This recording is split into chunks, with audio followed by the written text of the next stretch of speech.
오늘 말씀의 제목은 감정이 지배하는 사회라는 제목으로 말씀을 전합니다.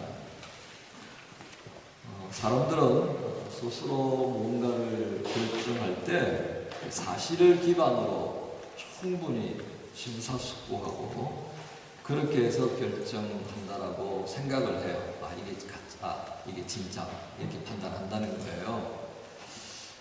그런데 학자들은 사실 그 결정이라고 하는 것이 사실에 대한 면밀한 검토를 통해서 되어지기보다는 다분히 감정에 근거해서 결정된다 라고 말을 합니다. 그러니까 감정과 느낌에서 비롯된다 그렇게 말을 해요.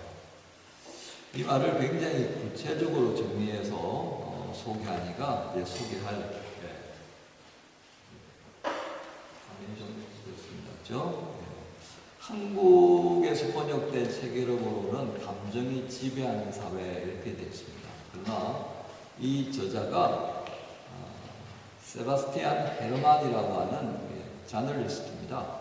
작가이고 기자이기도 하고 다양한 영역에서 글을 쓰는데 특별히 이번 저널리스트면서 이 심리학적인 측면에서 글을 많이 쓰고 있습니다. 그래서 독일어로 쓴 책의 이름은 게퓰테 바하이트라고 하겠습니다. 인식된 진실 뭐 이런 얘기입니다.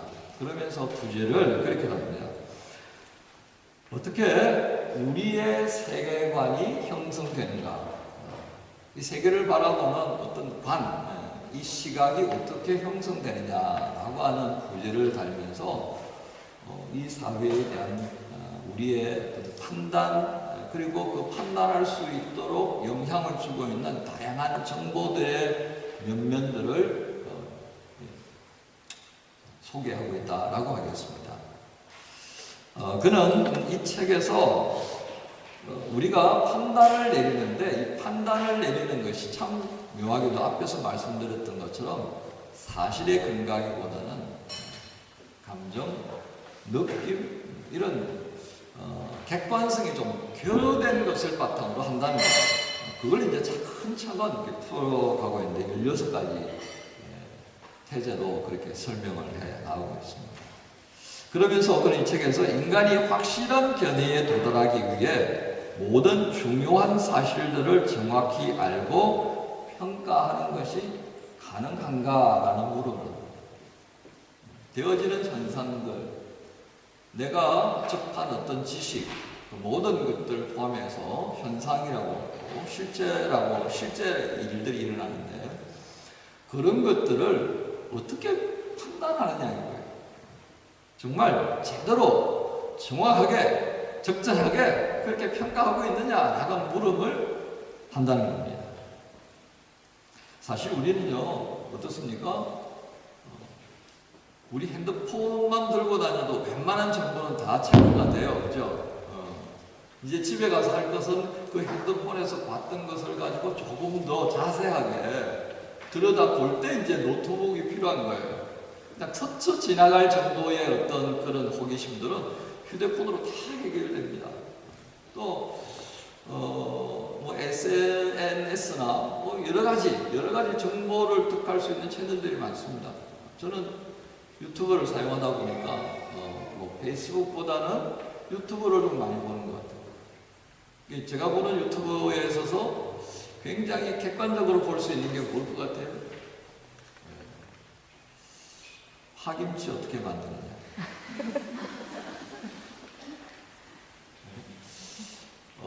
짬뽕라면을 어떻게 만드느냐? 이거는 굉장히 객관적이에요. 여기에 뭐 정치적인 뭐 견해 차이가 전혀 없더라고요. 다만 그게 뭐가 끼어들 수 있느냐면 이 유튜브를 이 요리를 만든 사람이 어느 지방 사람이냐에 따라서 좀 자극적인 양념을 쓰든지 뭐 그렇게 하는 차원밖에 없어요. 그걸 우리가 바라볼 때는 아주 객관적으로 만들었다라고 하겠죠. 그런데 문제는 어디 있습니까? 시사평론 이거 굉장히 난감한 부분들이 많아요. 그렇죠? 그래서 이제 이런 부분들을 가지고 사람들이 말합니다. 이 정보가 막 쏟아지는데 이 정보들을 자기가 소화해내면서 이성과 합리적 사고로 접근하기보다는 지극히 본성적이고 감성적인 차원에서 접근한다는 거예요. 또 내가 가지고 있는 어떤 이념적 성향, 또 가치가 또 다르잖아요, 그죠? 이런 여러 가지 것들의 나름대로의 필터를 가지고 필터링합니다.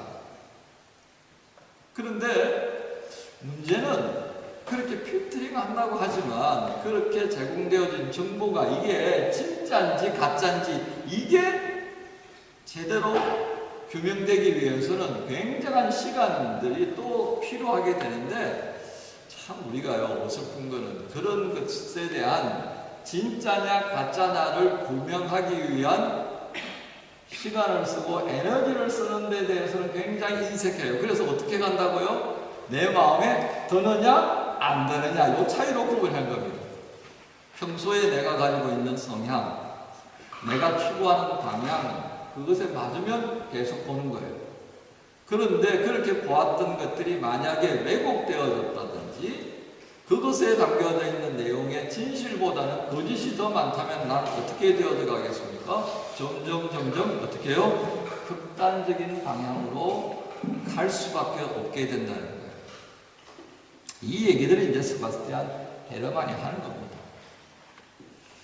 자, 그래서 이 헤르만이라고 하는 사람이 쓴 책에서는 지금 우리 안에서 일어나고 있는 내 안에서 일어나고 있는 일들이 이게 도대체 어떤 것이냐, 내가 지금 그것에 대해서 어떻게 반응하고 있는지, 정상적인 반응이 뭐냐, 이것을 한번 좀 헤아려 봐야 된다. 그런데 그것을 헤아려 보지 못하고 살아가면 어떻게 된다고요? 한글 번역의 제목처럼 감정에 지배당하는 그 시기 무식이 되어버립니다. 그걸 통합해서 감정이 지배하는 사회가 된 거다. 자, 그렇다면 이것과 관련해서 주님은 뭐라고 말씀하시느냐가 우리의 주관입니다. 그래, 세상에 존재하는 저널리스트들 이렇게 이야기하고 있습니다.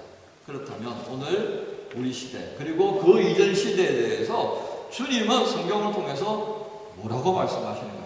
이게 중요하겠죠. 목사는 그 일을 위해서 여기 있어야 되는 거죠. 그래서 오늘 사도행전 19장 23절부터에 기록되어진 이 에베소에서의 사건은 굉장히 중요한 내용을 담고 있습니다. 자, 하나님께서 말씀하시는 이 내용 가운데 등장하는 첫 번째는 뭐냐? 첫 번째, 데메드리오라고 하는 사람이 퍼뜨리는 거짓 뉴스를 우리에게 먼저 보게 합니다. 이 데메드리오가 어떤 사람입니까? 언어로 우상을 만드는 그 영역에 있어서 돈을 대는 사람입니다. 돈을 대는. 그래서 그의 휘하에는 많은 우상 제조 전문 상점들이 있는 거예요. 이렇게. 그들을 통해서 돈을 빌려줬든지 재료를 대든지 뭐 여러 가지 방식으로 데메드리오가 꽤 수익을 올렸습니다. 짭짤했단 말이죠.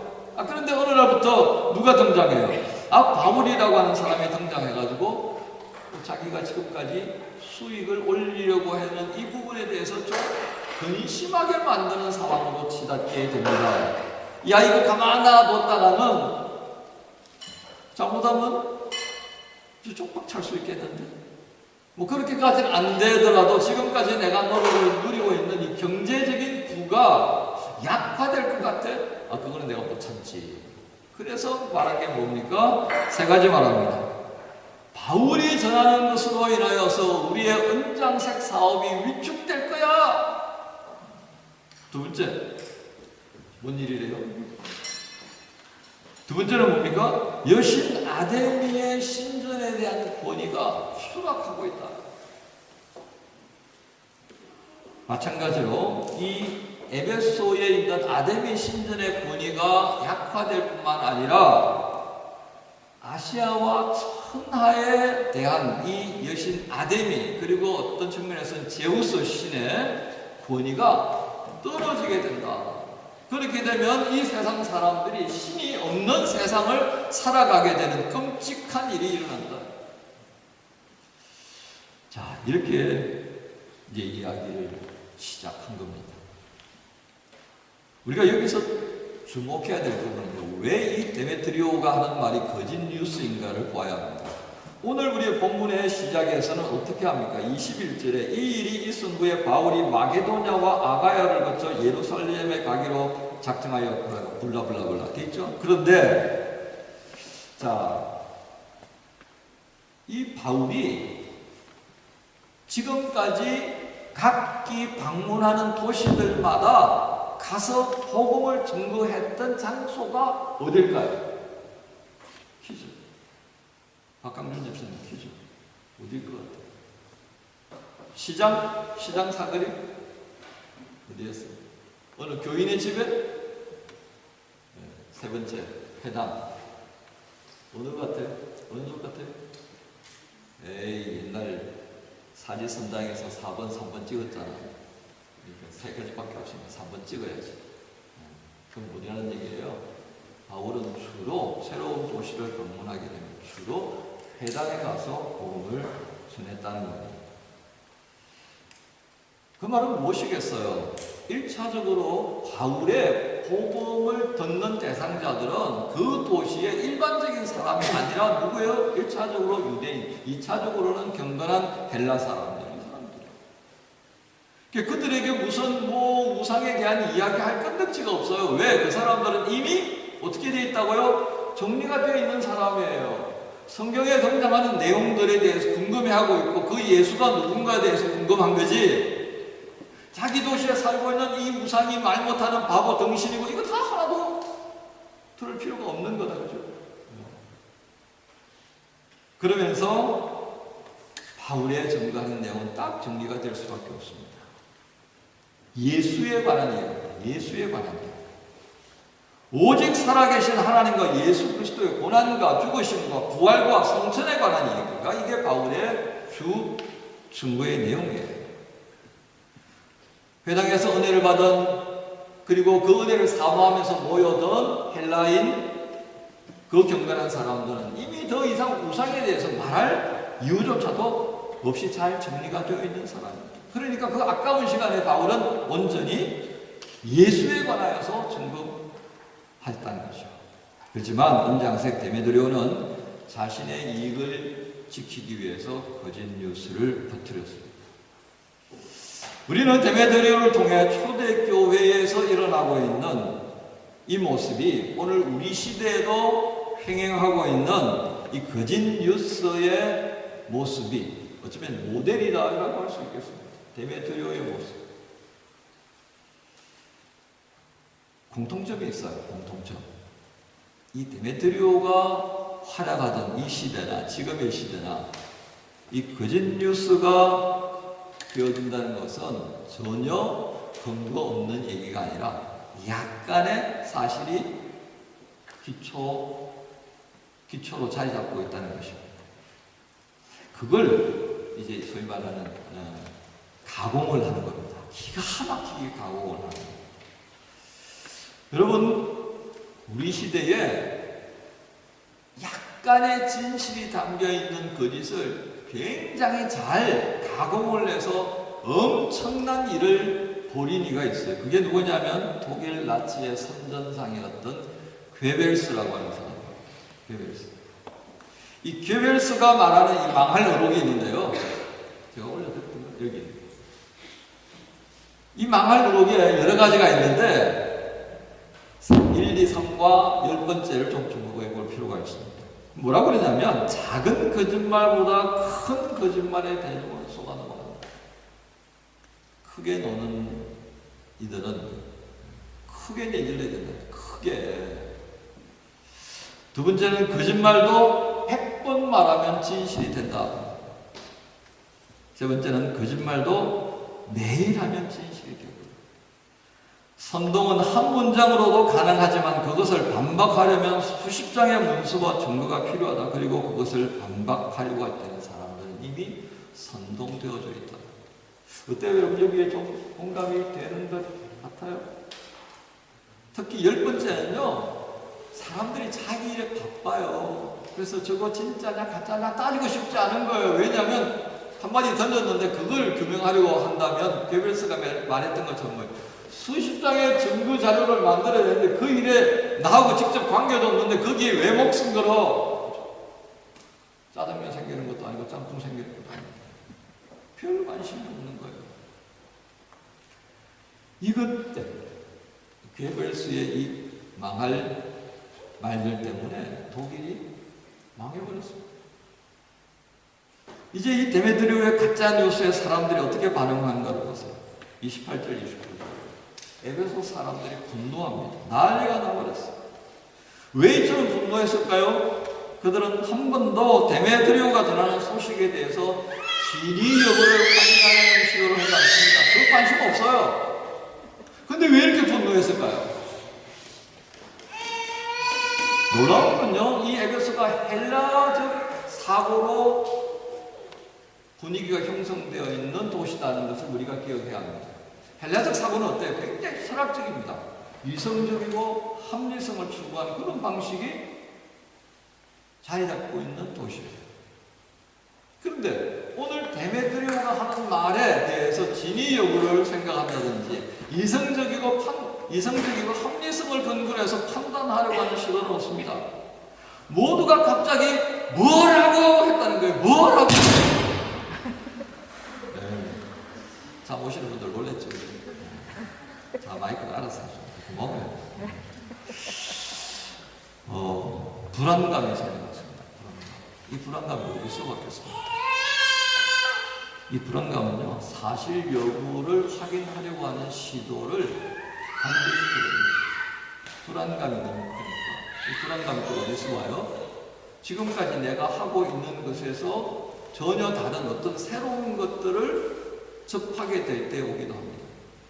또 집단성이 발동이 되어질 때 그 집단성에서 배제될 듯한 차원으로 뭔가가 정리가 되면 불안감이 형성돼요. 그래서 집단화는 더 큰 집단화를 야기시킵니다. 패닉 현상을 말하고요. 이게 나중에 더 가게 되면 편집정적인 집단 심리가 행동으로 나타납니다. 그래서 2차 대전 때 나치가 이야기하던 이 선전선동에 의해서 독일 사회는 어떻게 됐다고요?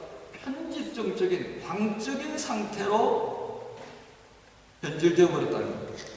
유대인들을 잡아 죽이지 않으면 독일이 망할 것처럼, 공산주의자들이 저 소련을 침공하지 않으면 이 독일이 망하는 것처럼 이렇게 되버려요. 집단 광기가 그렇게 분출되어지기 시작하면서 독일을 전쟁 범죄로 몰아넣던, 그걸 보면서 괴벨스는 얼마나 즐거워했겠어요. 나의 이론이 굉장하게 들어맞는구나. 그리고 괴벨스를 세웠던 히틀러는 또 얼마나 좋아했겠습니까? 내가 사람 보는 눈이 있어, 이러면서 말입니다. 자, 이렇게 데메트리오에 의해 에베소 사람들은 집단 관계에 휩쓸렸고요. 그리고 그것을 통하여서 우리는 감정에 지배당하는 사회가 어떠한 막장 드라마를 연출하는가를 보게 됩니다. 우린 여기서요, 이성과 합리성이 배제되면 그 다음엔 뭐가 등장하는가를 봐야 합니다. 합리화라고 하는 것이 등장해요. 합리화. 합리화가 뭐예요? 합리성이나 합리화나 아버지나 아빠나 별 차이가 없는 것 같은데. 근데 전혀 다릅니다. 합리성은요, 이치나 논리에 합당하게 판단되어지고 적용되어지는 상황들을 말합니다. 그런데 합리화는요, 잘못된 견해나 행동을 그것을 정상적인 것이라고 만들기 위해서 인위적인 분명 조건들을 갖다 붙이는 작업이 바로 합리화다는 겁니다. 정당하게 만들기 위해서 동원 가능한 모든 것들을 갖다 붙이기 시작하는 것이 합리화입니다.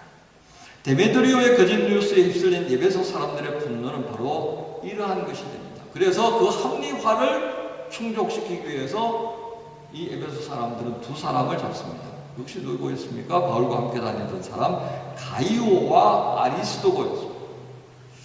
에베소의 극장 콜로세움으로 그리고 몰려들어갔습니다. 그곳에서 그들은 이 두 사람의 행위를 고발하기 위해 열심을 내는데 이 앞뒤가 안 맞는 말이 막 쏟아지는 겁니다.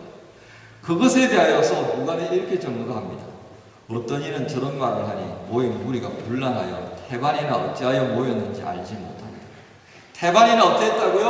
어떻게 모였는지 알지 못하는데 지금 어쨌든 저건 죽여야 되라고 난리가 났다는 겁니다. 그리고 서로 니네도 말이 안 통하니까 무엇으로 바꿔줍니까? 본문에 있는 말씀처럼 그들은 단지 크다 에베소 사람의 아데미아라고 하는 외침으로 그들의 답답함을 풀어내고 아데미 여신을 향한 그들의 충성심을 표현하는 일에 집중하게 됐다는 겁니다. 여러분, 오늘 우리 시대는 어떻습니까? 조금 다를 뿐이지만 여전히 합리성으로 살아가는, 이성으로 살아가는 삶의 모습이 아니라 그것이 다 배제되고 감정에 휘둘리면서 합리화를 즐겨하는 삶의 방식을 가져갑니다.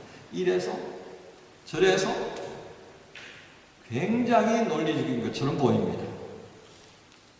그래서 사람들 각자가 정도의 차이가 있을 뿐이죠. 모두가 각자가 옳다고 여기는 바를 따라 분노하고 그 분노의 이유를 써내려가기 시작하는 것이죠. 우리 그리스도인들은 어떻습니까? 내 안에 주님을 모시는 사람처럼 살아가는 추구하는 방향이 있습니다. 그런데 그렇게 잘 안 되니까 그것에 이유를 갖다 붙이기 시작합니다.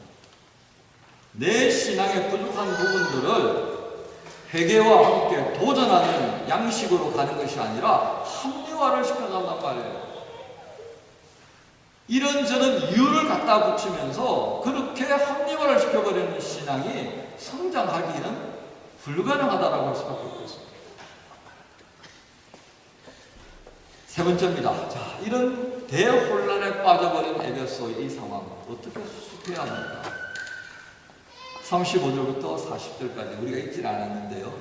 아주 훌륭하신 분이 하나 등장합니다. 제자들도 아니었고요. 누구였습니까? 에베소시의 서기장이 등장하여서 바로 여러분이 잘 아는 팩트 체크를 실시합니다. 그는 이렇게 말합니다. 에베소의 큰 여신인 이 아데미를 존중하지 않는 이가 도대체 누가 있느냐? 이 에베소에서 이 제우스를 섬기지 않으려고 하는 사람이 누가 있느냐? 그 말은 뭐예요? 나는 여러분들의 이 열심에 대해서 박수를 보낸다 그 말이에요. 잘했어. 여러분들이 지금 하고자 하는 것은 바로 그것 때문에 분노했고 그것 때문에 이 둘이를 잡아와가지고 말을 했는데 결과가 별로 좋지 않다 그지?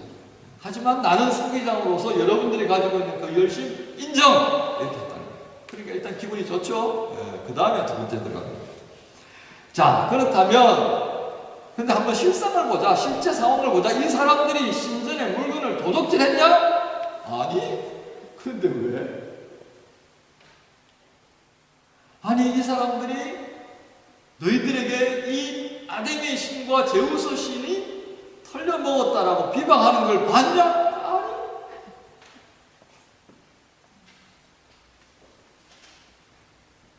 세 번째, 여러분들이 고발할 것이 있으면 적법한 절차를 거쳐야 돼.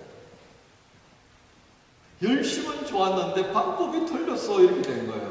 그 다음에 마지막에 빨리 에베소의 총독이 알아가지고 군대 동원하기 전에 빨리 집에 가 이렇게 된 거예요.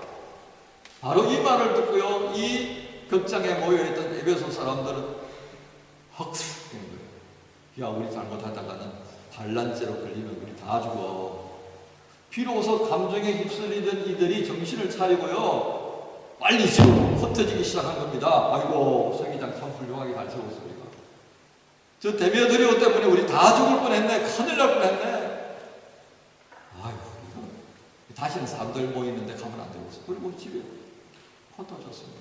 자, 그러면 다음에 이러한 유사한 일이 생기면 이 사람들이 어떻게 했을 것 같아요? 아이고, 지난번에 데메드리오 그 일 때문에 우리가 큰 공경을 처할 뻔했는데 이제는 다시는 가면 안 돼. 사실 확인 좀 하고 그렇게 살아가야 돼. 사람이 말이야, 감정에 휘둘리면 이렇게 배가 망쳐당할 수 있어.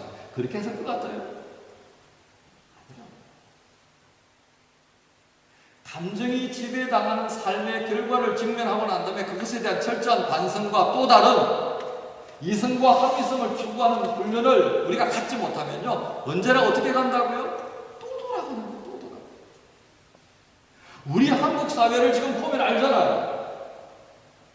이런저런 엄청난 정보 속에서 나라가 지금 저쪽으로 갈려졌어요. 말도 안 되는 걸 보면서도 그게 괜찮다라고 하고, 저거는 말이 안 된다고 그러고, 누구 말이 맞는 거예요? 우리는 이 장면에서 우리 삶의 자리에서 일어나는 일에 대한 팩트체크, 사실인가 아닌가를 확인하기 위한 수고와 애씀이 얼마나 중요한가를 봅니다. 그런데 참 안타까운 부분이 있어요. 그렇다고 해서 그것이 제대로 규명이 되느냐 말이에요. 왜요? 우리 자체가 가지고 있는 그 객관화를 위한 여러 가지 원칙들 자체가 무엇에 결부되어 있어요? 하나의 감정에 결부되어 있다니까. 나의 호불호에 근거하여서 그 원칙들이요, 이렇게 됐다가 저렇게 됐다가 자꾸 바뀐다고 말이에요. 그러니까 내가 가지고 있는 잣대라고 하는 것조차도 좀 시원찮아요. 그래서 우리가 경계해야 되는 거예요. 절대성이라는 게 얼마나 위험한가 말이에요. 절대성이라는 게 얼마나 위험한가 말이에요. 나는 절대로 못해요. 뭘 못해. 그러는 것도 다음에 난 절대로 그거 해야 될 그거 있어요. 얼마나 아이러니한 겁니까? 이게 우리가 가지고 있는 모순인 거예요. 그래서 인생은 살만한 거예요. 누가 보면 그냥 그래 80 먹은 노인이 하는 얘기예요. 인생은 살기가 괜찮은 것 같아요. 그저 그래 이렇기도 하고 저렇기도 하기 때문에 그냥 그저 그래 그렇게 대답할 수밖에 없는 게 인생의 모습입니다. 그럼 우리가 어떻게 해야 돼요? 30절과 31절에 보면요, 가이오와 아리스다고가 에베소 사람들에게 붙들려서 걱정에 끌려가니까, 아니 자기 제자들, 자기를 따라하는 사람들이 그 어려움에 처하니까 바울이 어떻게 됩니까? 눈에 불을 켜고 그것을 함께 들어가려고 난리가 났죠. 그러니까 제자들이 말립니다. 선생님 안 갑니다. 큰일 납니다. 그 아시아 지역에 있는 관원들 중에 친구들이 있으니까 바울을 뜯어 말립니다. 큰일 난다. 여기 굉장히 중요한 부분을 봅니다. 바울이 여기서 거기에 뛰어들어갔다면요, 역시 바울도 감정에 휩쓸릴 수밖에 없는 거예요. 내 제자들을 내가 살려야 되겠다. 그런데 하나님 어떻게 합니까? 바울이 아닌 다른 사람, 에베소의 서기관 그 사람을 통하여서 쫙 정리를 해야 돼요. 이게 뭐예요? 이게 이성이고 이게 합리성입니다. 아니 목사님 신앙생활하는 거 어떻게 이성과 합리성을 말합니까? 천만에요 만만의 콩떡입니다. 예수께서 성육신 하신 사건 자체가 우리에게 뭘 말합니까? 이성과 합리성을 바탕으로 살아가는 우리의 삶을 존중하셔서, 그래 네 눈으로 봐라, 네 귀로 들어라, 네 손으로 만져보라. 그래서 예수님께서 사람의 몸으로 우리에게 오셔서 보여주신 거예요. 하나님이 얼마나 너를 사랑하는지. 십자가에 달리시면서까지도 너를 사랑해. 그 고통 다 이기고 십자가에서 죽으셨지만 부활하시면서까지 너를 사랑한다는 사실을 확인케 하려는 거야. 그리고 영혼에 대한 담보를 위해서 성천까지 하시는 거 보여주시는 거예요. 이게 주님께서, 그 하나님께서 우리에게 보여주신 이성과 합리성으로 살아가야 될 신앙의 이유가 여기 있다는 거예요. 근데 신앙에 있어서 자꾸 어떤 방향으로 가요? 감정적으로 가고 있어요. 이 감정적인 부분들이 우리를 망하게 하고요, 교회를 망하게 하고요, 시대를 망하게 한다는 것을 우리가 경계해야 됩니다. 그렇다면 어떻게 해야 되겠습니까? 그래도 목사님 신앙의 영적 세계를 우리가 어떻게 이성과 합리성으로 정리할 수 있어요? 그래요, 맞습니다. 이성과 합리성 안에서 주님을 온전히 모시는 그 속에 성령의 역사하십니다. 그걸 토대로 해서 새로운 차원으로 나간다고 그런 말이에요. 3차원적 사고로 봐던 내 삶의 세계, 그 세계가요, 성령께서 개입해 주시니까 4차원이 되고요, 5차원이 되고요, 바울이 말했던 3청천의 세계를 볼 수 있는 완전히 다른 사람의 눈으로 바꿔지게 하더라는 겁니다. 이게 하나님께서 하시는 거예요. 그럼 나는 어떻게 해야 되는 거예요? 나는 하나님께서 만들어 주신 그 모양 그대로 이성도 합리성도 살아가는 거예요. 단 원 배제해야 돼요? 합리화는 죽자고 거부해야 되는 게 우리의 모습입니다. 이 합리화가 우리의 감정을 계속 긁어서 이렇게 세워가고 있습니다. 시편 42편 5절을 한번 보실까요? 우리 같이 한번 읽겠습니다.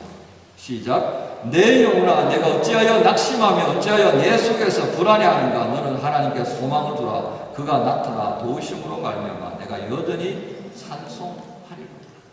오늘 예배 시작할 때 제가 낭독했던 시편의 말씀입니다. 여러분, 감정에 휘둘려서 살아가다 보면요, 이 세상이 참 거시기해요. 저하고 아내하고 있을 때 표현을 쓰는 것 여러분들에게 참 미안합니다만 참 세상 호랑말프 같다 그렇게.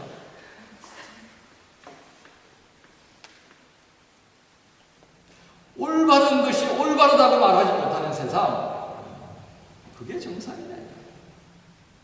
정상적으로 대우받아야 되는 사람들이 정상적으로 대우 못 받고 이런 이유로 저런 이유로 배제되어지고 추락해야 되고, 이게 힘이 없다고요. 두드려 맞아야 되고.